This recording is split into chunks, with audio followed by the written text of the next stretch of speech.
I remember हम लोगों ने टिशू सर के ऑफिस में नरेशन किया था and me and my sister we heard the story together and as we walked out of the office my sister was like really scared and she looked at me, she like, you are not doing this, and I'm like, I am doing this. She like, please, this woman is like a she's a maniac, she's a nymphomaniac, she's a crazy twisted character who is just not even grey, like fully dark, neurotic and violent, abusive, aggressive. She's like, you are not going to do a character like that. I said, I will do it like that because I feel as an actor something that seems impossible and people are putting money for you to see if you can do it or not. So it's a nice place to be in.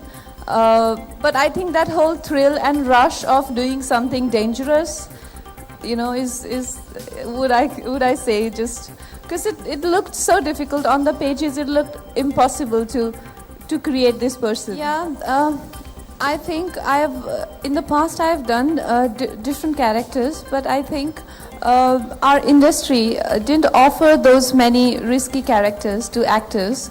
But I think with makers like Kabir, it's nice that they are doing, like I said, कि it's nice and refreshing to see कि एक ऐसी film भी बन रही है और जबकि इनके बीच में जो देखिए जिस तरह की फिल्में आ रही हैं वो हम लोग पिछले 10-15 साल से देखते आ रहे हैं same cheese.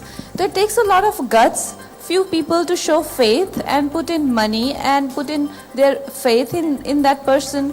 So I think it's very nice, you know, that so many people, creative people, intelligent visionaries, they came together and they decided to make this film. Well, I'd say that if I could have my way, I'd give a little gap. I'd probably give a gap of 4 months between two characters. क्योंकि वो और खासकर queen का हमने इतना सोचा नहीं था कि अभी तक थिएटर्स में रन कर रही है क्वीन. तो I'd say कि जिस तरह से उस कैरेक्टर को लोग एकदम ओपन माइंड से गए, उसको सराहा. अब मुझे मेरा एक आग्रह है कि लोग फिर से इस फिल्म को देखने जाएं तो क्वीन को ना मन में बिठा के जाएं, क्योंकि जो मेरे एक वनरेबल लड़की का कैरेक्टर है वो आई थिंक कहीं ना कहीं लोगों को बहुत पसंद आया है, विच इज़ ओके, मुझे भी बहुत पसंद है. But I can't be that same girl all my life. Revolver Rani, I hope कि लोग ओपन माइंड के साथ जाएं और मुझे just see me as that person.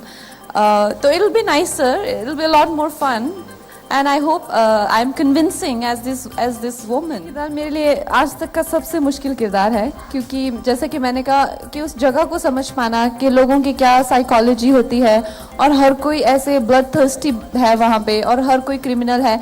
जो रिवॉल्वर रानी की हिस्ट्री है वो उसने अपनी लाइफ का पहला मर्डर जो है वो 7 साल की उम्र में किया था. तो उसकी वो हिस्ट्री है जहाँ से उसकी साइकोलॉजी और जहाँ से मुझे उसका कैरेक्टर बिठाना था.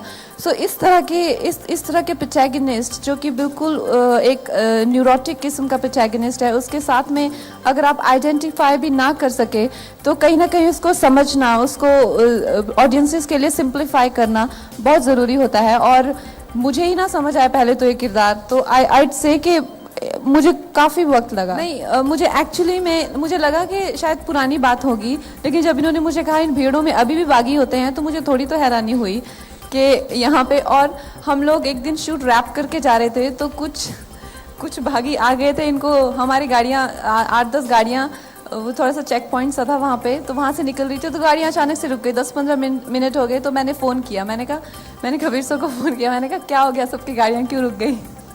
तो ये गन पॉइंट पे थे.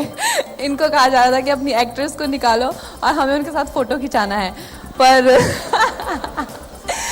तो लेकिन इन्होंने इतनी बहादुरी दिखाई, इन्होंने कहा एक्ट्रेस नहीं निकलेगी, तुम चाहे मुझे मार डालो. मुझे पता भी नहीं था. तो अपनी जान पे खेल के मुझे बचा के लाए. मैं अवार्ड से इसीलिए मना कर रही हूँ क्योंकि इतने सारे अवार्ड्स होते हैं, 15-16 अवार्ड्स, और हर अवार्ड का 5 से 6 घंटा अगर आपको बैठना पड़े और उस पर भी हेयर और मेकअप मिला के 2-2.5 घंटे की पूरी, तो आई थिंक ये पूरा आपको जो है बहुत महंगा पड़ता है पूरा हिसाब किताब.